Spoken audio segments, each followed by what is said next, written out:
हा कार्यक्रम आपण ह्या जयंतीनिमित्त ठेवलेला आहे.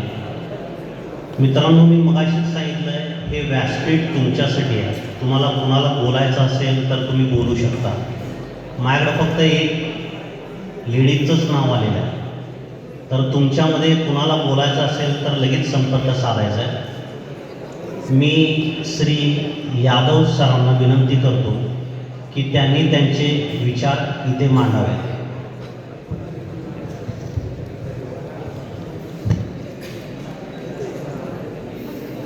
Good morning.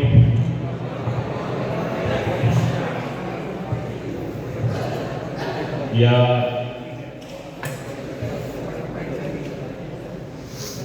कार्यक्रमाला सुरुवात करण्यापूर्वी माझं आणि या असणाऱ्या संस्थेचं नातं वृद्धिंगत होतंय असं म्हटलं तर खोटं ठरायला नको. त्याचं कारण असं आहे की काही महिन्यांपूर्वी शहीद आझम भगतसिंग यांच्या जयंतीच्या निमित्ताने श्रीयुत प्रणव तावरे यांनी मला आमंत्रित केलं होतं आणि त्या कार्यक्रमामध्ये मला बोलण्याची संधी दिली. त्यावेळी तावरे सर, सकपाळ सर, इथं असणारे सर्व प्राध्यापक या सगळ्यांशी माझी ओळख झाली आणि विचारांनी इथं असणारे प्राध्यापक आणि माझं नातं निर्माण झालं आणि ते नातं असंच दिवसेंदिवस वृद्धिंगत होत जाऊ अशी मी ईश्वरचरणी प्रार्थना करतो.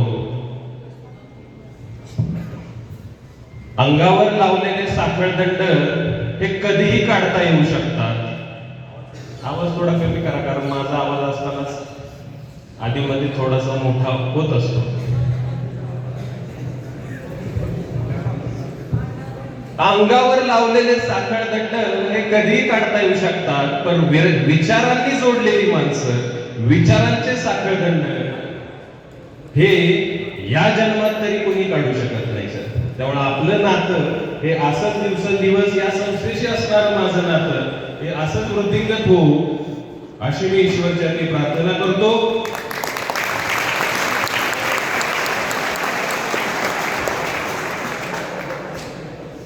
प्रतिपश्चंद्र लेखे वर्धिष्णु विश्ववंदिता शाह सुनो शिवसैष्या मुद्रा भद्राय राजते. युगपुरुष रयतेचे राजे छत्रपती शिवाजी महाराज, स्वराज्य प्रेरिका राजमाता जिजाऊमा साहेब, शिक्षणाचा वसा आणि वारसा ज्यांनी खऱ्या अर्थाने इथं असणारे शूद्र अतिशूद्र अस्पृश्यांना दिला, सर्वसामान्य घटकांना दिला, वंचित उपेक्षित घटकांना दिला, ते क्रांतीसूर्य महात्मा ज्योतिबा फुले, माता सावित्रीबाई फुले, सबंध आयुष्य जातीवाद्यांचा अन्याय अत्याचार सहन करून ते काळजातलं रक्त ज्याने आपल्या लेखणीला पाजलं आणि इथल्या उपेक्षित वंचित घटकांना स्वातंत्र्य, समता, न्याय, बंधुता असं संविधान दिलं, ज्या संविधानामुळे आज मी इथं तुमच्या समोर उभा राहून बोलू शकतो, त्याचं श्रेय केवळ आणि केवळ डॉक्टर बाबासाहेब आंबेडकरांना जातं. हे बोललं तर ते अजिबात खोटं ठरणार नाही बांधवांनो.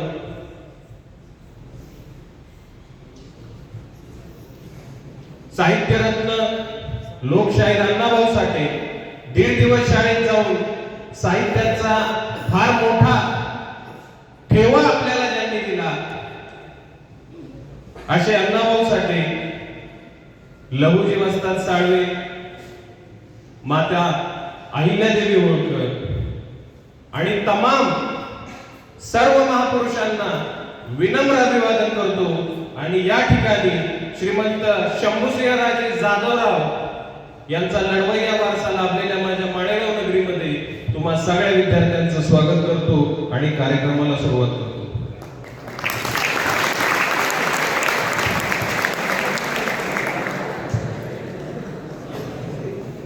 बांधवांनो, विद्यार्थ्यांनो, आज 12 जानेवारी राजमाता जिजाऊ मास आहे आणि स्वामी विवेकानंद यांची जयंती आहे. सुरुवातीला या दोन्हीही महापुरुषांना विवेकानंदांना आणि राजमाता जिजाऊ यांच्या पवित्र स्मृतीस त्रिवार वंदन करतो. आज मी ज्या विषयी बोलणार आहे तो विषय बऱ्यापैकी राजमाता जिजाऊ यांच्या असणाऱ्या संघर्षाच्या काळाचा आहे. 13व्या शतकाच्या आसपासची ही घटना आहे साधारणतः, की त्यावेळी आत्ताचा महाराष्ट्र आणि त्यावेळेचा दख्खन हा सुजलाम सुफलाम होता. म्हणजे या धर्तीवरती शेतकऱ्यांना, कष्टकऱ्यांना स्वतःच असं स्वातंत्र्य होतं आणि त्या स्वातंत्र्यात हा सगळा समाज जगत होता. याचं कारण त्यावेळी असणाऱ्या या दख्खनच्या भूमीवरती राजा रामदेवराय यादव यांचं साम्राज्य होतं. म्हणजे शिवाजी राजे हे या हिंदुस्थानातले किंवा हे या भूमीतले राजे होतेच, परंतु त्यापूर्वी आपल्या असणाऱ्या महाराष्ट्रामध्ये 13व्या शतकाच्या आधी राजा रामदेवराय यादव यांचं साम्राज्य होतं. त्या साम्राज्यामध्ये इथले बांधव, शेतकरी, कष्टकरी सुखा समाधानाने, आनंदाने नांदत होते, राहत होते, जगत होते. 13व्या शतकाच्या उतरणीचा काळ आहे की ज्या काळामध्ये अलाउद्दीन खिलजी नावाचा एक सेनापती हा जग जिंकण्यासाठी निघाला. हा अलाउद्दीन खिलजी जग जिंकण्यासाठी निघाला. त्यावेळेस त्याच्या असणाऱ्या या प्रवासातला सगळ्यात मोठा अडथळा जर कोण होतं तर रामदेवराव यादवांचं असणार देवगिरी किल्ल्यावरचं साम्राज्य हा सगळ्यात मोठा अडथळा अलाउद्दीन खिलजी समोर होता. अलाउद्दीन खिलजी याने देवगिरीवरती आक्रमण केलं आणि निग्राची लढाई झाली. त्या लढाईमध्ये रामदेवराव यादव आणि त्यांच्या असणाऱ्या सैनिकांनी खिलजीला पहिल्या लढाईमध्ये पराभूत केलेले. बांधवांनो, हा खिलजी तिथून परततोय आणि मराठा साम्राज्याला, आता इथं मराठा म्हणलं तर कुणी जात मध्ये आणायची नाही कृपा करून, कारण की आपण सगळे हे पूर्वाश्रमीचे मराठेच आहेत. जाती या आपल्यामध्ये वादविवाद, द्वेष निर्माण करण्यासाठी लावलेले आहेत. ज्यावेळेस या देशावरती ब्रिटिशांचं साम्राज्य आलं, तिथून पुढं जाती लावल्या गेल्या आणि तुमच्या माझ्यामध्ये दरी निर्माण केली. कारण ज्या वेळेस आपण जात विरहित एकत्र येतो त्यावेळेस आपला मुकाबला या पृथ्वी तलावरती कुठलाही साम्राज्य करू शकत नाही. म्हणून आपल्यामध्ये जाती लावून भेद निर्माण केलेला आहे. त्यामुळे पूर्वाश्रमीचे असणारे आपण सगळे मराठेच आहोत, हे कृपया करून लक्षात ठेवा. त्यामुळे मी मराठा साम्राज्य म्हटलं तर तिथं जात कृपा करून लावायची नाही. तर हे सगळे सैनिक पळून गेले खिलजीचे आणि जो आपल्या असणाऱ्या मराठा साम्राज्यामधला जो एक कमकुवत बाजू आहे ती म्हणजे आपल्यातलेच काही लोक फुटीर होतात. ज्यावेळेस आपल्यातलाच माणूस काहीतरी निर्माण करण्यासाठी पुढे जायचा प्रयत्न करत असतो त्यावेळेस आपल्यातलेच काही लोक फुटून शत्रूला जाऊन मिळतात. तशाच प्रकारचा एक कट त्यावेळेस झाला आणि आपलेच लोक 13व्या शतकाच्या पूर्वीच सांगतोय मी, आपलेच लोक खिल्जीला जाऊन काही लोक मिळाले आणि खिल्जी परत चाललेला पुन्हा देवगिरीवरती जोमाने आक्रमण करून आला आणि त्या झालेल्या दुसऱ्या लढाईमध्ये रामदेवराव यादवांचं दुःखद असं निधन, देहावसन झालं. त्यानंतर बांधवांनो, जी उतरती काळा आपल्या असणाऱ्या दख्खनच्या साम्राज्याला लागली ती जवळपास 19 फेब्रुवारी 1630 पर्यंत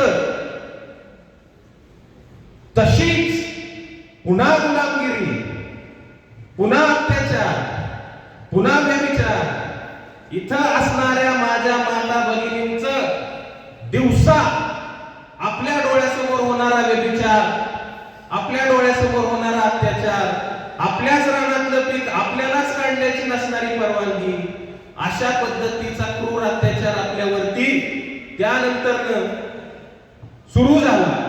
तो 19 फेब्रुवारी 1630 पर्यंत, जोपर्यंत या हिंदुस्थानाचा सूर्यासारखा तेजस्वी असणारा राजा छत्रपती शिवाजी महाराज जन्माला येत नाही, तोपर्यंत हा अत्याचार आपल्यावरती सुरूच होता. शिवाजी राजे जन्माला आले त्यापूर्वीचा जो काही भाग आहे तो अतिशय महत्वाचा भाग आहे. बांधवांनो, शिवाजी राजे एका रात्रीत घडलेत का हो?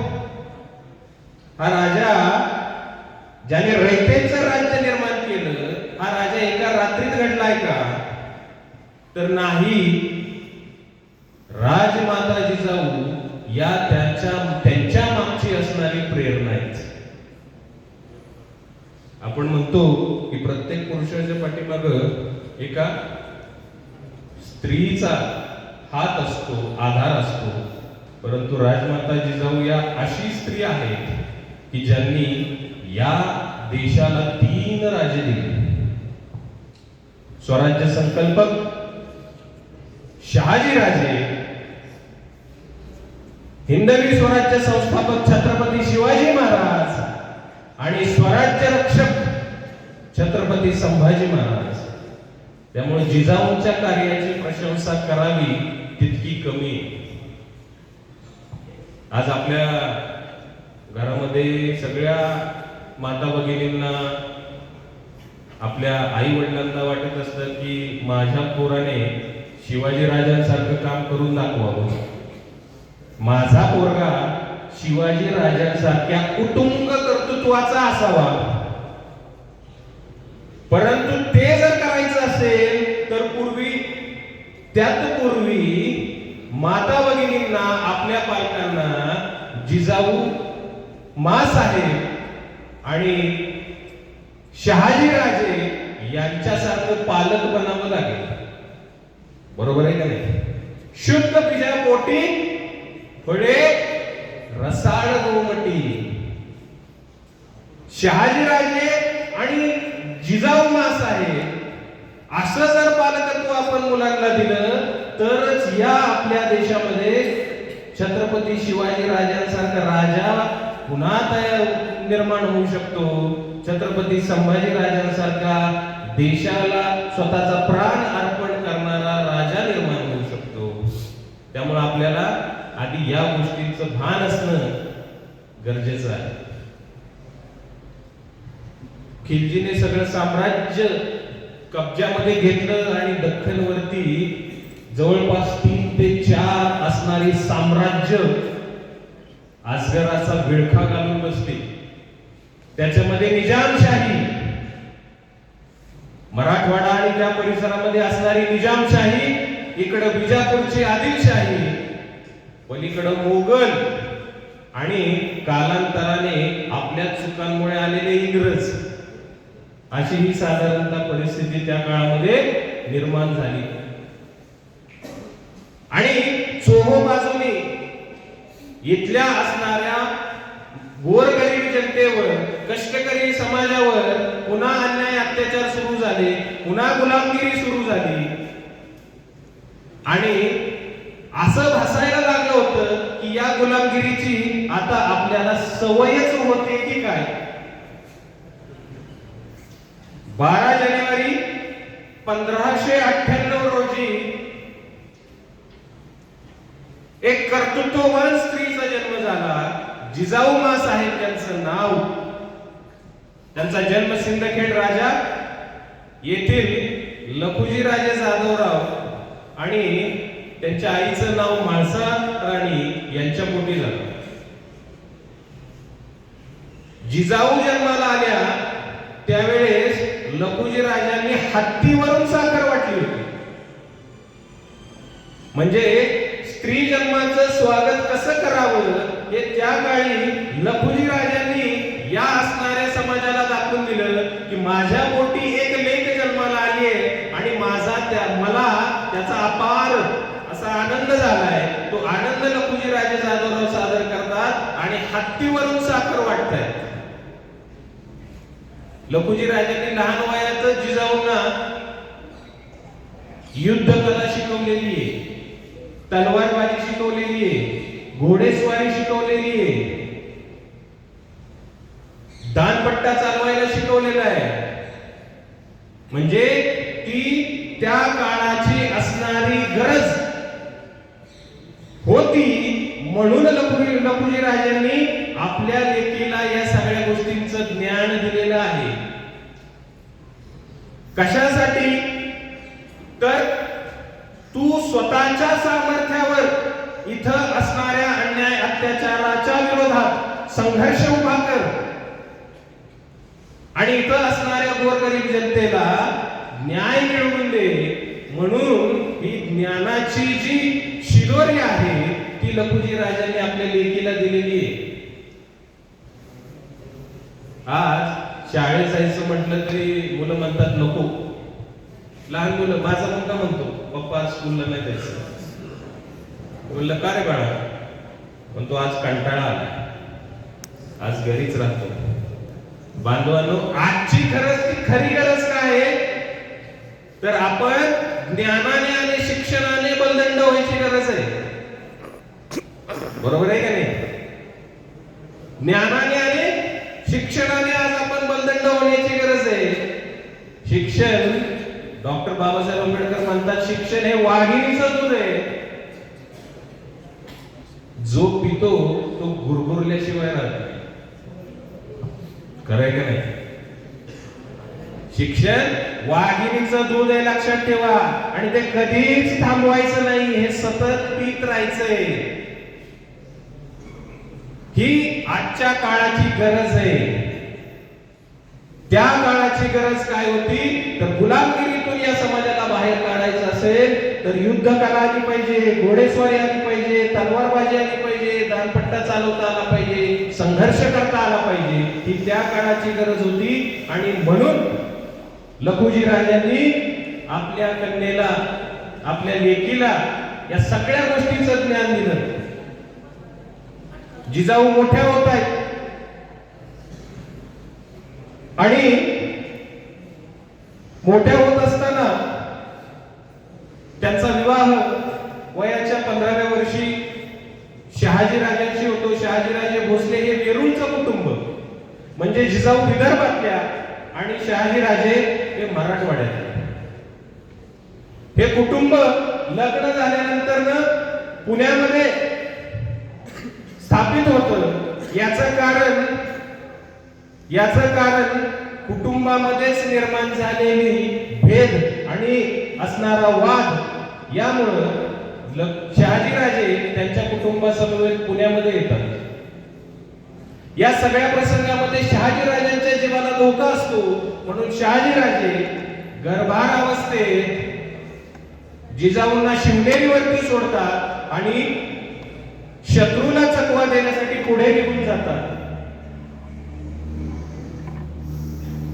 शहाजीराजे अतिशय लढवय्ये. ते संस्कार आणि तो वारसा ते पुढच्या पिढीला देऊ पाहतायत. त्यांचा येणारा वारस हा सुखरूप असावा म्हणून जिजाऊंना अशा अवस्थेत ते शिवनेरीवरती सोडतायत आणि शहाजीराजे पुढे निघून जात आहेत. पती पत्नी मधला विरह, अशा अवस्थेमध्ये महिलेला खऱ्या अर्थाने गरज असते ती तिच्या जोडीदार जवळ असण्याची किंवा तिला आधार देण्याची. ज्यावेळेस अशा अवस्थेत देखील जिजाऊ सक्षमपणे शिवनेरीवरती राहतायत एकट्या, तिथं असणाऱ्या ठराविक असणारे संरक्षक लोक जे असतील त्यांच्यासोबत, आणि शहाजीराजे चकवा देण्यासाठी तुला चकवा देण्यासाठी पुढे निघून जात आहेत. एके दिवशी सकाळी सूर्याकडे बघून जिजाऊ म्हणताय की अंधार इतका माजलाय की काजव्याने जन्म घेऊन उपयोग नाही. हा सगळा आजूबाजूचा अन्याय, अत्याचार, महिलांचं असणारं शीलाचं रक्षण कोण करणार? तर अंधार, जिजाऊ म्हणतात अंधार इतका माजलाय की काजव्याने जन्म घेऊन उपयोग नाही, साक्षात सूर्याचाच जन्म झाला पाहिजे.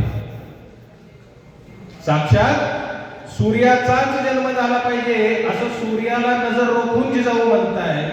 आणि गर्भावस्थेत त्या महाभारत, रामायण यांचं वाचन, यांचं असणाऱ्या कथा जिजाऊ ऐकतायत.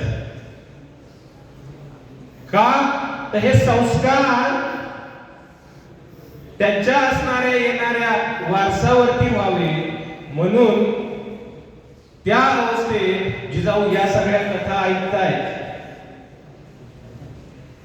19 फेब्रुवारीचा तो दिवस ज्या दिवशी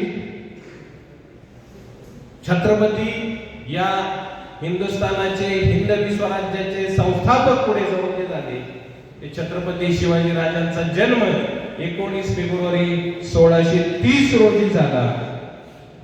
शिवराय लहान असतानाच जिजाऊ शिवनेरीवरून पुण्यात येत आहेत आणि पाहतायत तर काय, पुण्यामध्ये आदिलशहाने गाढवाचा नांगर फिरवलेला आहे. पुण्यामध्ये एक पार रोवलेली आहे. आता या गाढवाचा नांगर फिरवणं आणि ही पार रोवून ठेवणं याचा अर्थ तो काय? याचा अर्थ असा आहे की हे सगळं शहाजी राजांचं साम्राज्य आहे आणि या साम्राज्यामध्ये पुन्हा शहाजी राजांनी पाय ठेवायचा नाही, कारण हे सगळं साम्राज्य हे आदिलशहाचं साम्राज्य आहे. इथं सुबत्ता येणार नाही अशा पद्धतीचा अर्थ त्या असणाऱ्या पारीमधून आणि त्या असणाऱ्या गाढवाच्या नांगरामधून देण्याचं काम जे आहे ते या आदिलशहांनी केलं. त्यावेळेस शहाजी राजे ज्यावेळेस निजामशाहीतून बाहेर आले, निजामशाही संपली जवळपास, कारण आदिलशाही आणि मोगलांनी मिळून निजामशाही संपवली. शहाजी राजे बाहेर आले आणि त्यांच्या असणाऱ्या एका मित्राच्या मदतीने शहाजी राजे आदिलशहाच्या दरबारी गेले आणि तिथं त्यांना जहागिरी म्हणून कर्नाटक प्रांत दिला. म्हणजे आदिलशहाने शहाजी राजांना पुन्हा दख्खनमध्ये पाठवलेलं नाही, कारण 3 वेळा शहाजी राजांनी इथं स्वतःच असणारं राज्य निर्माण करायचा प्रयत्न केला होता. याची कल्पना आदिलशहाला होती, म्हणून त्यांना कर्नाटकाची जहागिरी दिली, ना की दख्खनची. आणि शहाजी राजे कर्नाटकात आहेत, इकडे जिजाऊ पुण्यात आहेत आणि पुण्यात जिजाऊ संकल्प करतात की या भूमीवरती, इथल्या असणाऱ्या रयतेवरती खऱ्या अर्थाने अत्याचार, अन्याय का झाला याचं कारण या प्रदेशाला सार्वभौम असा राजा आज तागायत मिळालेला नाही. आणि त्यावेळेस जिजाऊ संकल्प करतात की माझा हा पुत्र या सगळ्या अन्याय अत्याचारातून इथल्या रयतेला बाहेर काढेल आणि स्वतःच असं साम्राज्य निर्माण करेल ज्याच्यामध्ये सगळी रयत सुखाने, आनंदाने नांदेल. हा संकल्प जिजाऊ घेतात आणि पुण्यातील ती पार उपटून काढतात आणि सोन्याचा नांगर त्या सगळ्या प्रदेशावरती जिजाऊ फिरवतायत आणि लोकांना आव्हान करतायत की या सामील व्हा. बरं लोक आपली कुठे आहेत? लोक कुठे होती त्यावेळेस? लोक या मोगलशाहीला घाबरून आदिलशाहीला घाबरून ही सगळी लोक वनात आहेत, जंगलात आहेत. कसं बस आपल्या महिलांच्या शीलाचं रक्षण करण्याचा प्रयत्न करतायत. ही सगळी लोक रानावनात हिंडतायत, दऱ्याखोऱ्यात राहतायत. अशी असणारी परिस्थिती होती, कारण धाडसाने कुणी पुढे येतच नाही. आणि त्यावेळेस जिजाऊ एक योजना काढतात की ही असणारी माझी रयत, ही असणारा माझा असणारा समाज हा पुन्हा पुण्यात आला पाहिजे. म्हणून जिजाऊ सांगतात की तुम्ही जो कोणी वन्य प्राण्याचं म्हणजे जी श्वापद असतात त्या श्वापदांचं शेपटी कापून आणेल त्याला आम्ही सोन्याचं कड देऊ, असं आव्हान जिजाऊ करतात. ही दौडी प्रत्येक असणाऱ्या रानावनातल्या प्रत्येक छोट्या छोट्या गावांमध्ये जाते. लोक वाड्या वस्त्या करून राहत होते रानामध्ये, वनामध्ये. तर तिथं ही दौंडी पिटवली जाते की जो कोणी श्वापदांचे, जंगली प्राण्यांची शेपटी काढून आणेल त्याला आम्ही सोन्याचं कड देऊ. तानाजी मालुसरे सर कलमच करून घेऊन येतात श्वापदाचं आणि जिजाऊंच्या समोर येतात. बर हा बलदंड पुरुष, मराठा साम्राज्याचा अद्वितीय योद्धा तानाजी मालुसरे येतात आणि दाखवतात की मासाहेब तुमच्या आदेशाचं पालन करतोय, परंतु मला शेपटी नाही गावली, मी त्याचं सरच घेऊन आलोय. आणि अशा पद्धतीने जिजाऊ त्यांना सोन्याचं कड देतात. तानाजी मालुसरे अलगद स्वराज्यात येतात. येसाजी कंक असतील, नेताजी पालकर असतील, जेधे परिवार असेल, ही सगळी मंडळी हळूहळू हळूहळू त्यांच्या असणाऱ्या त्रासातून, त्यांनी जे भोगलेल्या यातना होत्या त्यातून बाहेर पडून शिवाजी राजांच्या स्वराज्यात टप्प्याटप्प्याने सहभागी होत आहेत. आणि ही योजना जी जिजाऊंनी त्यावेळेस राबवली, त्या योजना फलित होण्याच्या मार्गावरती सगळ्यांना जाणवत होती. लोक मिळाली शिवाजी राजांना. जिजाऊंचं कर्तृत्व त्यातून आपल्याला दिसून येतं की कशा पद्धतीने जिजाऊंनी घाबरलेली, त्रासलेली ही जी रयत आहे ही रयत पुन्हा एकत्र केली. पुढे जाऊन रणदुल्ला खानच्या मदतीने, रणदुल्ला खान हा शहाजी राजांचा मित्र, त्याच्या मदतीने शहाजीराजे कर्नाटकात स्थिरावतायत. परंतु शहाजीराजांच्या मनात एकच कल्पना, ते म्हणजे आपलं स्वतःच असं साम्राज्य शिवबाने निर्माण करून त्याचा विस्तार हा सबंध हिंदुस्थानभर केला पाहिजे. हीच एक कल्पना सतत शहाजीराजांच्या मनामध्ये होती. पुढे शिवाजीराजे लहान असताना त्यांचं शिक्षण सुरू झालं. बांधवांना शिक्षणाचं महत्व मी मगाशी देखील सांगितलं की जिजाऊ लहान असताना त्यांच्या वडिलांनी त्यांना शिक्षण दिलं. घोडेस्वारी, तलवारबाजी, दानपट्टा, युद्धकला, राजकारण याचं शिक्षण दिलं. तशाच पद्धतीचं शिक्षण पुढे जाऊन जिजाऊ आपल्या लेकाला देत आहेत, शिवाजी राजांना देत आहेत. बांधवांनो, शिक्षणाचं महत्व किती आहे बघा. तो काळ त्यावेळेस तसा होता, त्यामुळे गरज होती युद्धकलेची, म्हणून ते शिक्षण त्यांना घेणं गरजेचं होतं. नंतरच्या काळामध्ये ज्यावेळेस पुन्हा गुलामगिरी आली त्यावेळेस क्रांतीसूर्य महात्मा ज्योतिबा फुले आणि सावित्रीबाई फुले यांनी पुन्हा शिक्षणाची कवाडं उघडी केली आणि इथल्या गोरगरीब कष्टकरी लोकांना शिक्षणाचं महत्व पटवून दिलं. म्हणजे शिक्षण ही त्या असणाऱ्या काळाची गरज आहे हे याच्यावरून स्पष्ट होतं. पुढे शिवाजी राजांचं शिक्षण सुरू होतं. शिवाजी राजांना जिजाऊ सांगतात की या स्वराज्यात प्रत्येकाला समान न्याय मिळाला पाहिजे आणि दुसरी सगळ्यात महत्वाची गोष्ट ती म्हणजे इथं असणाऱ्या स्त्रीच्या शीलाचं रक्षण शिवाजीराजे तुम्हाला करायचंय. याचा अनुभव आपल्याला कल्याणच्या झालेल्या लढाईमध्ये येतो. ज्यावेळेस तिथल्या सरदाराची असणारी सून मराठे सैनिक शिवाजीराजांच्या दरबारी घेऊन येतात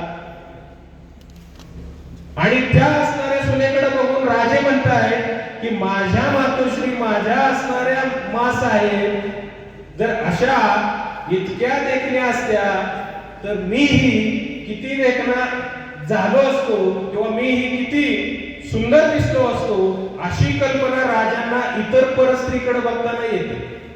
म्हणजे जिजाऊंनी जी शिकवण दिली की इथं असणाऱ्या स्त्रीच्या शीलाचं रक्षण झालं पाहिजे, तंतोतंत राजे त्यावरती अंमल करतायत. कल्याणच्या सुभेदाराच्या सुनेचं राजे साडी चोळी देऊन महाराष्ट्रातून इथून पाठवण करतायत पुन्हा आदिलशाहीकडे. अशा पद्धतीचं असणारे संस्कार छत्रपती शिवाजी राजांवर झाले.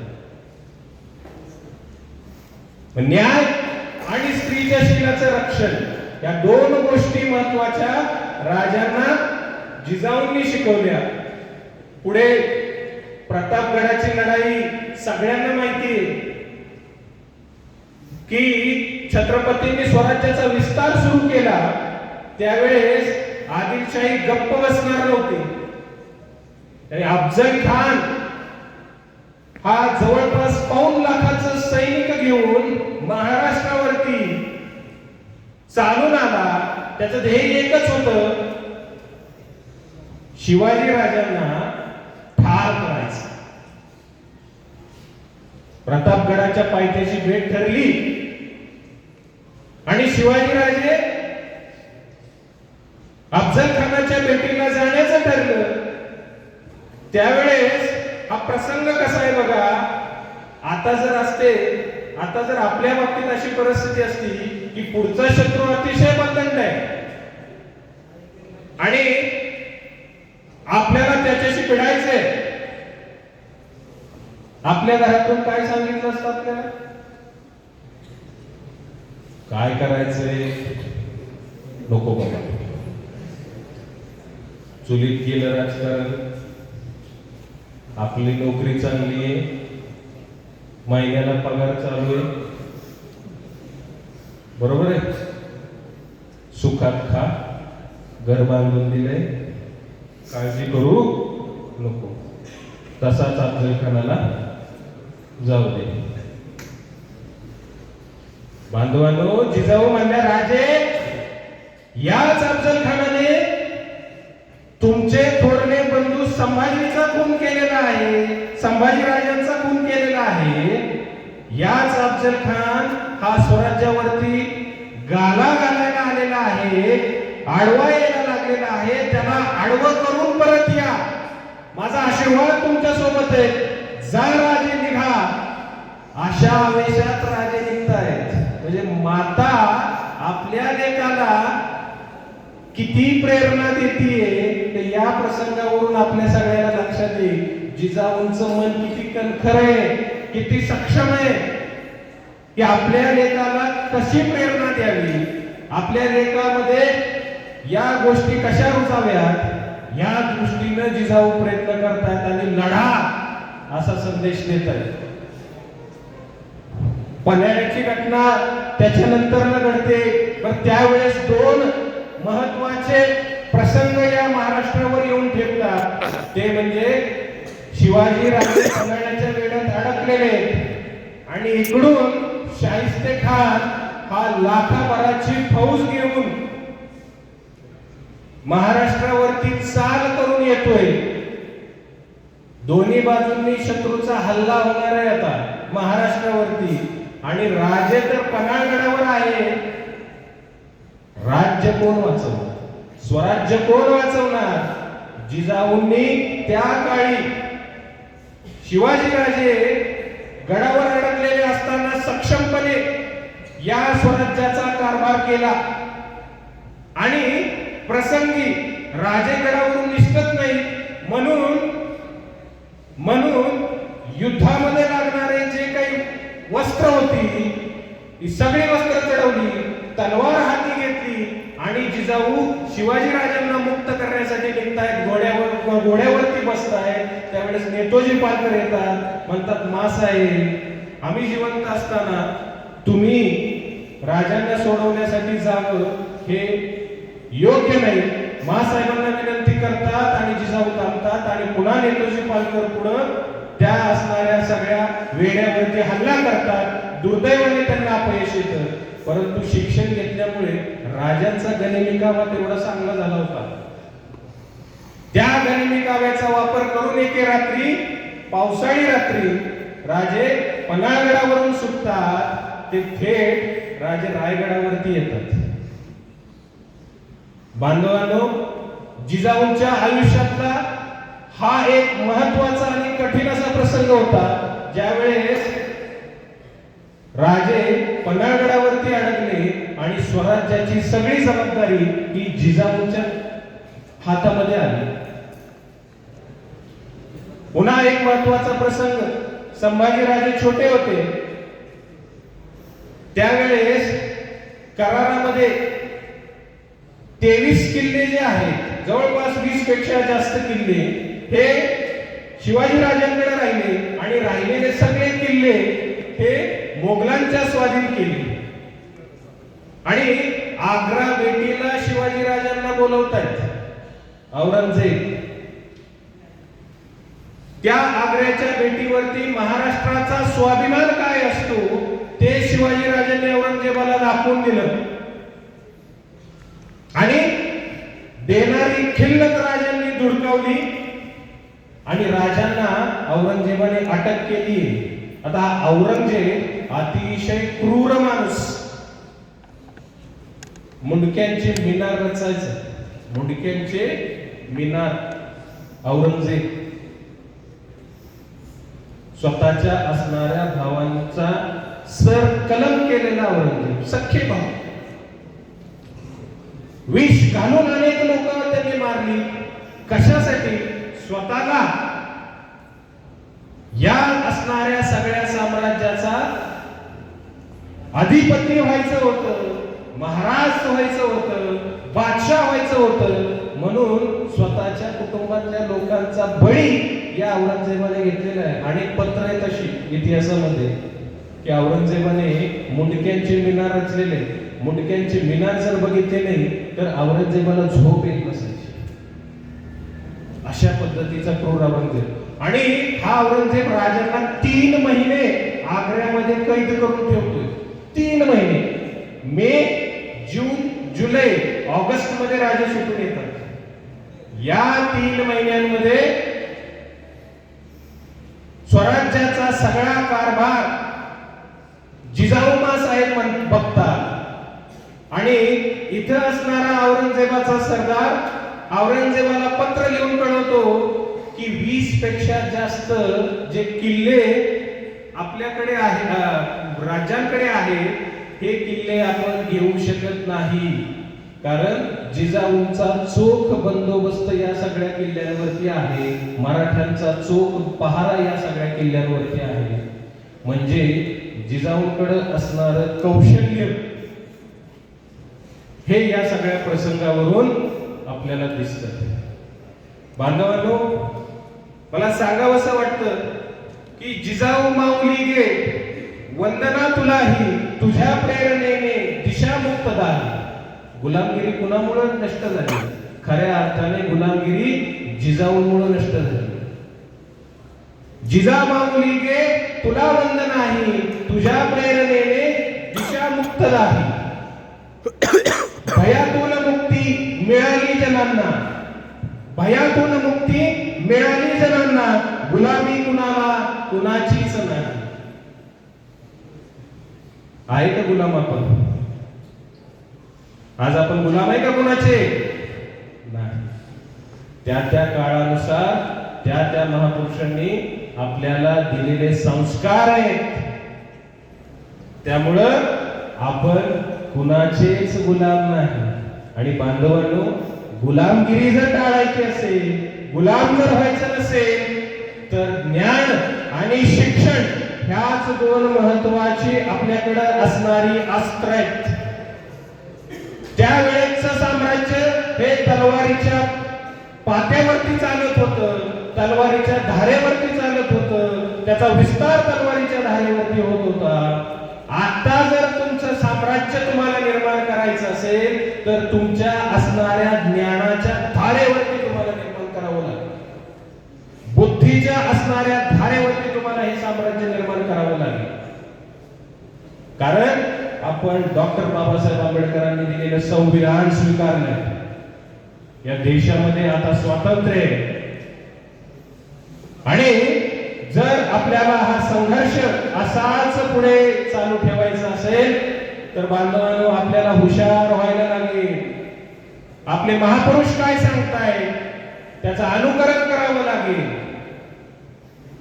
तर आपण आपल्या आयुष्यामध्ये यशस्वी होऊ शकू. 17 जून 1674 ला जिजाऊंचं दुःखद असं निधन होतं. रायगडाच्या पायथ्याशी एका असणाऱ्या वाड्यामध्ये जिजाऊंचं दुःखद निधन होतं. बघा प्रसंग कसा आहे. 6 जूनला शिवाजीराजांचा राज्याभिषेक कधी झाला? 6 जून 1674. आणि 17 जून 1674 ला जिजामाता यांचं देहावसन होतंय. म्हणजे त्यांनी जे ठरवलं होतं की मला या भूमीला सार्वभौम राजा द्यायचा आहे, आपल्या नजरेमध्ये त्यांनी तो सगळा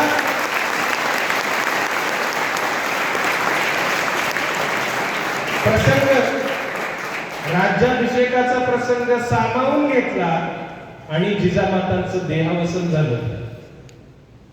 आता लोकांची पोट भरता भरत नाहीत. किती द्या, नाही अजून पाहिजे, नाही अजून पाहिजे. अरे बस, बरोबर आहे का नाही? त्यांचा लेख हा सार्वभौम राजा झाला आणि अगदी 10-12 दिवसांच्या कालावधी जिजाऊंनी देह ठेवला. म्हणजे स्वप्न पूर्ण झालं. या देशाला, या असणाऱ्या भूमीला मी सार्वभौम राजा दिला, माझं ध्येय पूर्ण झालं. आणि त्या असणाऱ्या स्वतःच्या देहाचा देहावसन जे आहे जिजाऊंचं त्यावेळेस होतं. बांधवांनो, जाता जाता एवढंच सांगतो की आता चा काळ जो आहे हा काळ कठीण काळ आहे, संघर्षाचा काळ आहे. भिवून जायचं नाही, घाबरायचं नाही. शिक्षण घ्या, ज्ञानामध्ये वृद्धी करा, वाढवा, अवांतर वाचन करा. महापुरुष कुठं कळणार आहेत आपल्याला? आपले महापुरुष आपल्याला पुस्तकांमध्ये कळणार आहेत. पुस्तकांशी मैत्री वाढवा. मुलं बाहेर फिरत असतात, उन्हाळक्या करत असतात, भांडण करत असतात, एकमेकाला शिवीगाळ करत असतात. याच्यामध्ये तुम्हाला काहीही हाताशी लागणार नाही. पुस्तकांशी मैत्री करा. आपला पहिला मित्र कोण असावा? तर मी सांगेन की आपला पहिला मित्र आपलं पहिलं पुस्तक असावं. कारण यातून आपल्याला महापुरुष समजणार आहे, यातून आपल्या महापुरुषांनी केलेला आपल्याला संघर्ष समजणार आहे. पुस्तकांशी मैत्री करा. आणि मग नंतर असणाऱ्या गोष्टी, मुलं मोबाईल मध्ये बिझी आहेत, मुलं रील्स बनवतायत, मुलं फेसबुक मध्ये बिझी आहेत, फेसबुक वरती वाचतायत. केळुसकरांचं पुस्तक वाचा. मी आता सगळं त्याच्यामध्ये सांगितलेलं नाहीये, परंतु केळुसकरांनी त्यांच्या शिवछत्रपतींच्या चरित्रामध्ये हा जो इतिहास आहे जिजाऊंचा, हा सगळा इतिहास बारकाईने त्या ठिकाणी मांडलेला आहे. तो इतिहास वाचा बांधवांनो, नक्कीच तुम्हाला यातून प्रेरणा मिळेल. पुस्तकं वाचा, पुस्तकांवरती प्रेम करा, जाती विरहित पुस्तकं वाचा. लोक म्हणतील मी या जातीचा, मी त्याच महापुरुषाचं पुस्तक वाचणार, मी त्या जातीचा, मी माझ्याच महापुरुषांचं पुस्तक वाचणार, दुसऱ्यांचं मी वाचणार नाही. महापुरुषांनी स्वतःच्या असणाऱ्या जातीसाठीच फक्त काम केले का हो? आपण महापुरुषांना जातीच्या बंधनात अडकवणार आहेत का हो? डॉक्टर बाबासाहेब आंबेडकरांनी संविधान जे दिलं हे सगळ्या समाजातल्या माणसांसाठी दिलं, सगळ्या समाजातल्या असणाऱ्या जातींसाठी दिलं. दिलं का नाही? म्हणून जातीविरहित पुस्तकं वाचा. लोकांनी ज्या यातना भोगल्या आहेत, अत्याचार भोगलाय, तो वाचा. तर तुम्हाला आपले हक्क आणि अधिकार मागता येणार आहेत. आपले हक्क मागायला शिका, लढायला शिका. हक्क मिळत नसेल तर तो हिसकावून घ्यायला शिका. ते धाडस फक्त तुम्हाला पुस्तकं देणार आहेत बांधवांनो. आपण मुकी लोक होतो, वाचा असून आपल्याला बोलता येत नव्हतं. का? कारण की अज्ञान.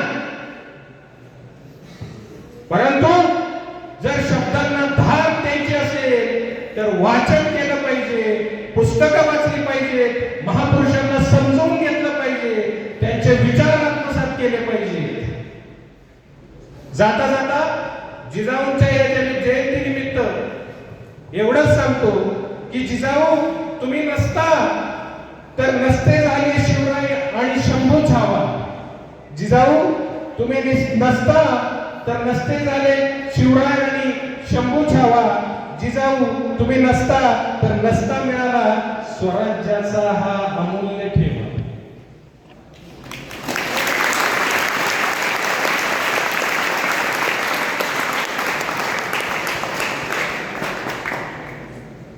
या ठिकाणी कार्यक्रमाच्या निमित्ताने मला बोलवलं, सत्कार केला, मान सन्मान दिला, त्याबद्दल मी इथल्या सगळ्या असणाऱ्या प्राध्यापकांचा, विद्यार्थ्यांचा शतशः ऋणी आहे. आणि यापुढील काळात अशाच पद्धतीने एकत्र आपण सगळे काम करू.